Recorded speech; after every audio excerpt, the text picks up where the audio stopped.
No, Andy, he's from the Executive Technologists is the name of the organisation, which is a mouthful. And I might get him to Yes. explain that. But before we do, the topic, crafting product assets to help people buy from you. I think one of the biggest challenges most people in business have is encapsulating what they do into something that they can sell that's tangible. And I think the idea behind this is going to help people understand how to do that. So, Andy, maybe give us a bit of a background of what you do and how you've come to this point. Yeah, great. So what we do is, well, so I founded the company about 5 years ago after going through 30 years of working in corporate technology and IT and Cool such guys, like. today And digitizing your knowledge so you can transition from Right. re- one-on-one to one to I many. don't know how that happens. sorry, It's a very long-winded well, that's okay. That's always, this is the fun thing about technology. Sometimes it works, sometimes it's not so great. And this is the thing. That's actually a really good segue because that's what I've found in terms of what I do. So 30 years working in corporate life, Yeah. not really enjoying it so much, but learning a lot, really focusing around the Microsoft tech stack and getting an understanding of what's going there. Yeah. So I had this idea that, let's create an organization, let's create a company that can go and help organizations and business owners better understand how to leverage technology in their business and not make it really, really complicated. Yeah. Because there's a lot of, especially for smaller organizations, it's really, really expensive to go and get technology support and advisory, a couple of $1,000s a day to go and get a consultant. You can't afford that. So I thought, well, how can I create that and make it easier for people to get an understanding of that? And how can I solve a key problem of what I see for business owners, where they're either too deep down the rabbit hole of being techie and they own everything and you can only see their toes, Yeah. or they're too far removed that their business is being built on these technologies and they don't know how it works. They've got no idea how their organization functions. Yeah. Gotcha. And it is interesting So we're because trying to it moves fast, fit a doesn't bit it? in the middle. Yeah. Sorry. Oh, You got a look, bit. I joke that I have to relearn my job every 6 months. Yeah. And so the truth of the matter is technology is accelerating the pace. For people Yep. running businesses, they just needed to deliver a service or a product to their clients or to their prospects or to their employees. So it's really just a tool that they use rather than, unless they're in the tech business, their business. Well, actually, it's shifted a little bit. Previously, it used to be a tool, and it still is a tool. But the problem is it's so embedded and so fundamental to your business. Yep. If I took those tools away, your business stops, right? If I removed your FPOS and your payment processing gateway, Yep. business stops. If I get rid of your smartphone, business stops. If we turn off your Google Drives or your SharePoint environments or your Yes. email, your business stops. So it's kind of jumped the shark a little bit. It's no longer that thing that supports your business. It's actually what runs it. Yeah. Yeah. Which makes it even more So pivotal, right? yeah, correct. But it is really, really confusing. A lot of people like me that talk about technology in a way that just doesn't make sense. Right? It's a different language. So what I've been trying to learn coming out of corporate life, right? So coming out of corporate life was like, how do I take all of that lingo and translate that down to smaller organizations, 50 Yeah. or less staff, right? So I spent a couple of years trying to work out what business was. I thought, I'm starting a business. How hard can that be? Famous last words, right? Yeah. And then the problem is how do I articulate this massive wealth of things that I'm trying to deliver in the market for businesses in a way that doesn't put people like yourself asleep? Yeah. Awesome. So explain how you did go through that process, because that's pretty much what today's about, right? Exactly. So the first thing was to sort of embed myself in terms of understanding the language of my clients. And the best place to do that is to go to networking events. So go to those networking events and listen to all the problems they're talking. Try to use different words and different things to try to explain what you do. If the room goes to sleep, you've missed your mark, right? It's trying to sort of get an understanding, go where your clients are, right? So that was the first step.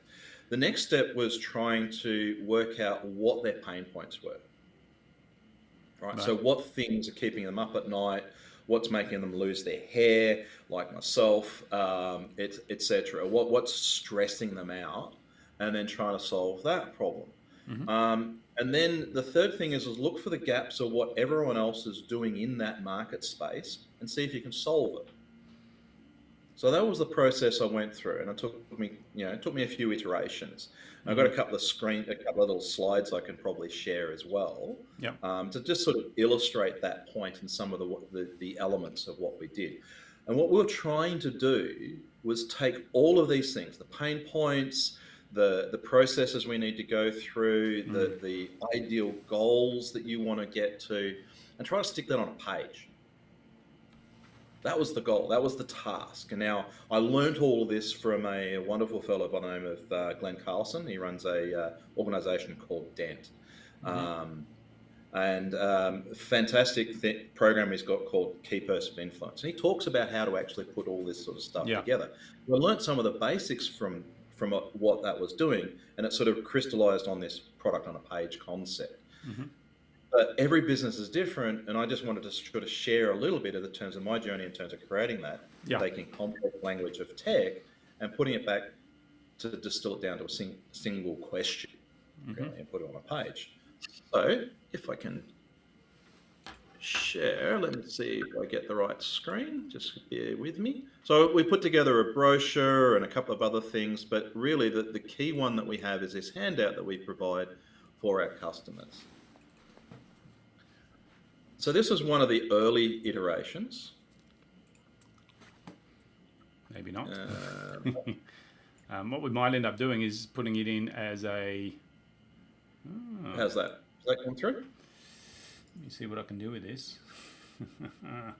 It has. Well, it's come through as another guest, which I really don't know how to bring on the screen. I'm going to try. That's okay. Let me play around. I'm just going to move you up here. And then I'm going to try and put it on the screen if I actually know how. But keep talking, and then I'll see if I can get it up. So what we did is we created this. So on the page, and I'll just sort of visualize, describe what's on the screen. So what we've got is, on the left-hand side, we've got today.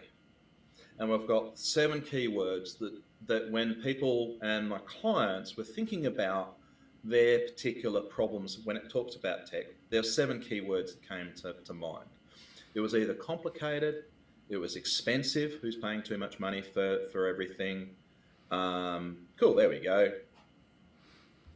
Don't you like technology? It's complicated. It gives you a bit of an idea. Now, I'll switch this out in a moment. It was disconnected. It wasn't connected with everything else that was going on. So this is what you call live playing around with stuff. So it's fantastic when we go live. It was avoided. People weren't using the stuff that was there. It was fragile. It was vulnerable. So it was this chaos, this sense of chaos that people had. And what we realized is that we wanted to try to shift people, and people wanted to shift to this future state where things were simple, it was economical, they were paying for what they needed, automated, engaging, reliable, and secure. These are the things that when they thought about their technology and their business in general, that they wanted to try to achieve. So on the left, this is the main point. On the right, this is the ultimate outcome we want to get to.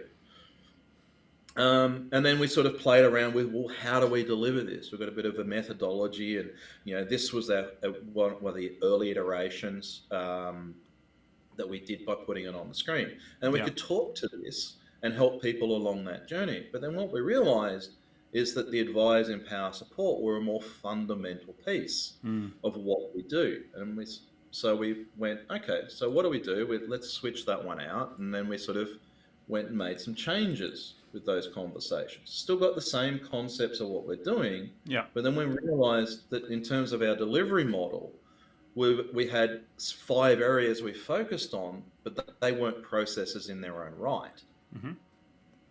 And then started talking about, so what are the 3 key workloads are? And even so, we're constantly tweaking this every time we speak with people and talk about, how we deliver it. And really, if we talk about the pain point, 90% of our customers come to us because they have something within their tech stack that's broken. Outlook's not working, their emails aren't functioning, everything's going to spam. Something is driving them insane that's fixed. So the first thing is we're going to fix your tech. We're going to fix those systems and we're going to support it, because when your technology doesn't work, well, you're just stressed, right? So we solve that, get rid of that pain. The next layer was this element around empowerment, because the people who know your business the best already work for you. So how can we train, educate, and help empower them, if you like, to be able to use the tools you're already paying for, so they don't go out and get yet another tool Yeah, right. that you then have to try to bring into that stack. And the last one is this advisory piece. Yeah. Having conversations like we're doing now about business to explain how things work, talk about some of your business problems, and map that to potential tech outcomes. Brilliant. So really what you've done is taken all the tech out, because I don't see Windows, I don't see Mac, I don't see PC, I don't see any technical terms, gigabytes, megabytes, terabytes. None of that rubbish. And Because you're in business, what you're focusing on yeah, is the outcome. You want it to work. You want it to be inexpensive. You'd like to automate stuff where you can. You'd want it to be engaging, so your people actually use it, your customers actually use the stuff, they enjoy it. Yep. It's secure because no one wants to get hacked. And it works when you turn the button on. Yeah, brilliant. Excellent. So I suppose it's a big journey, right? So what you've done is you've evolved a product, you've done the listening to the client, you've got the terminology right, you've understood their problems, you've understood their wants and their needs, and then you've mapped your product into it. Correct. What we do, and I've mapped my product into that to try to deliver something in a language the person who's owning it and wanting to go and who wants to buy from us. Yeah, awesome. Makes it easy. So one of the early iterations we had is like, go onto the various websites and you go to a tech site and they'll have small, medium, or large. Which one's good for you in terms of product offerings? And we thought, oh, cool, we've got to go and do that too. Because every customer is different. Sure. We did that. You know what that did? Created confusion. Yeah. And it also came back to a realization is that we didn't treat our customers any differently based on small, medium, or large. Yeah, right. They all got the same level of service. So we're trying to work out, well, what's the value in that? There wasn't any. That's putting pressure on the client to choose, right? Correct. So now we come back to another thing where we have one price. It's done on per person. So the more staff you have, the more you pay. But so that increases our support costs, etc. But you don't pay extra for the amount of time you might be using. So it's an all-you-can-eat sort of buffet type thing. Yep. There's a fair use clause. So if you're taking the mick, we'll have a conversation about that. But so that then distills down to, so it's per person, which means that if I help grow your business, so you hire people, I get paid more. Yep. But if your business is growing, it means your revenues are going up. Yeah, amazing. So it must be working. So it's a good outcome. So I'm now incentivized to help grow your revenue.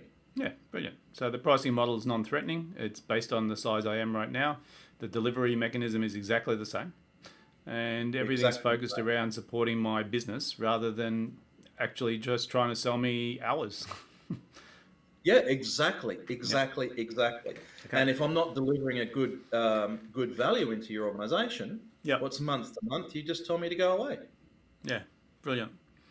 So tell me about and so then the last one. So what that does is it distills down to one thing. Yeah. When we get to the end of this presentation, usually the question comes up, so how do we start? And I simply respond and say, look, I've got one simple question for you. Do you need help with your tech or not? That's it.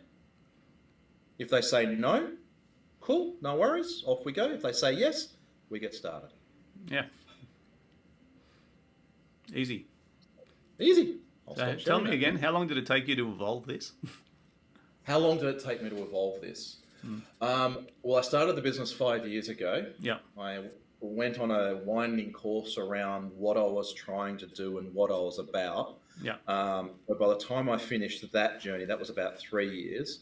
And that was through the pandemic that I came up and created it. So this was about 2 years in development to get point. It looks simple on one page, and we built this in Canva, by the way. Yeah.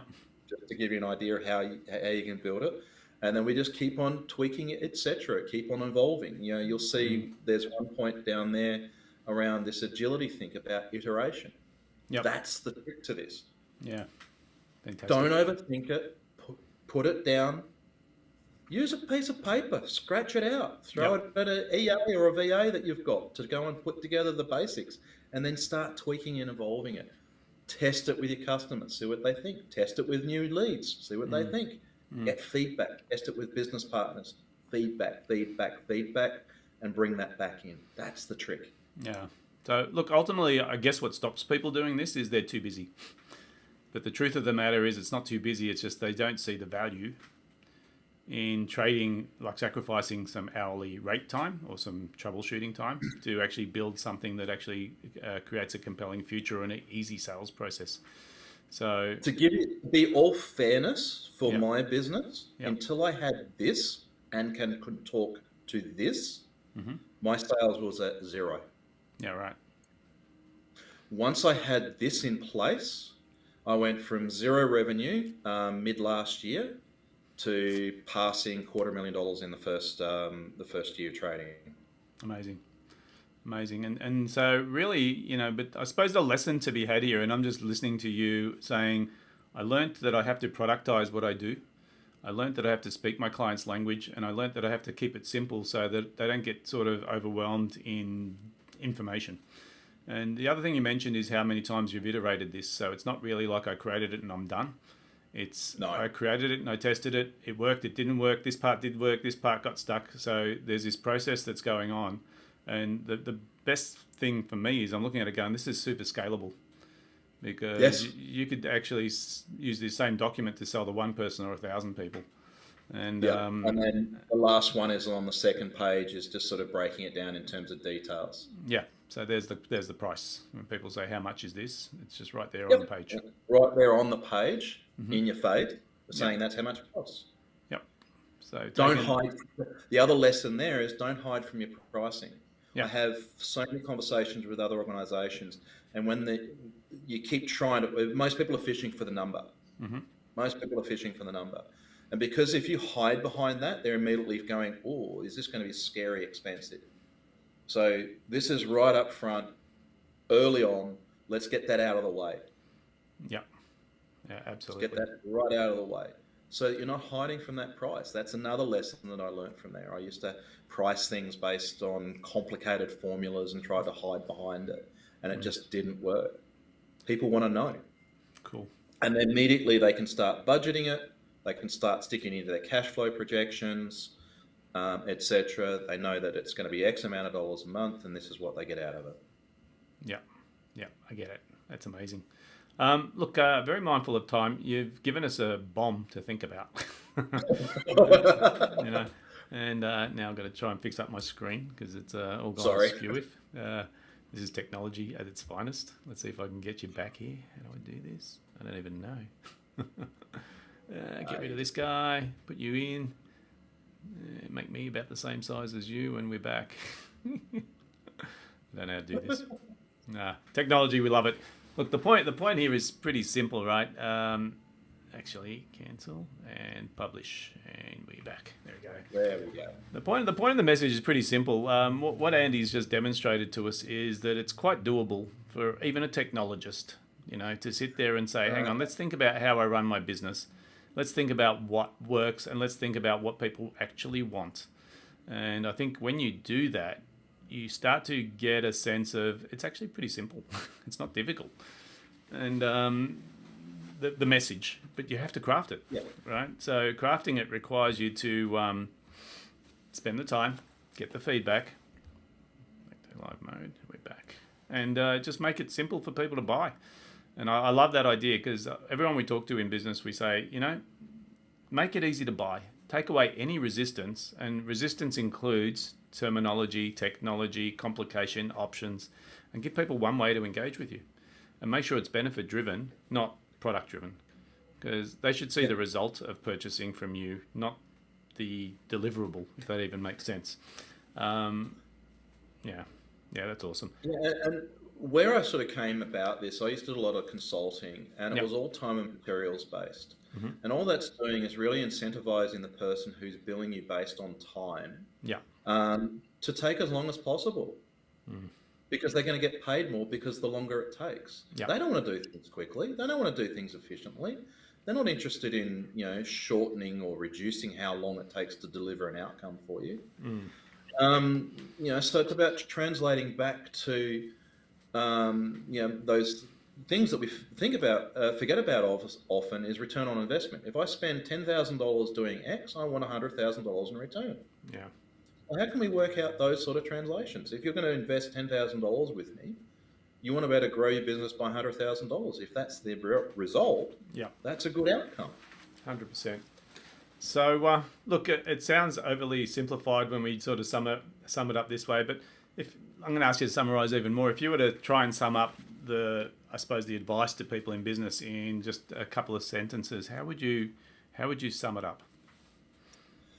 I'd sum it up is often we overthink, overcomplicate what we're trying to do. We focus on our own needs. We focus on the sort of, for example, how much money we need to make, etc. And when I flipped that and put myself in the shoes of my ideal customer, really getting an understanding who that person is, and thinking, what questions are they going to ask? What things are they going to challenge me on? What are they looking for in terms of, cash flow friendly, in terms of all the things they're looking for? And put yourself in that seat and then work backwards from that. Yeah. What do they need to know to say yes, and work backwards? Awesome. Andy, I love the way that you've gone through this process. It actually proves that technology doesn't have to be propeller spinning. It can actually be the art of crafting a product. So I really appreciate your time today, and hopefully some people get some insights and some ideas. And obviously, if they need to find you, Andy Prosser is pretty easy to find. Look, if you Google me, I think I get 8 of the top 10 hits. Awesome. Andy, thanks so much for your time again. Yeah. If anyone needs to reach out, please do. Andy's pretty happy to share, obviously, and really appreciate your time today. So thank you. My pleasure, David. Thank you very much.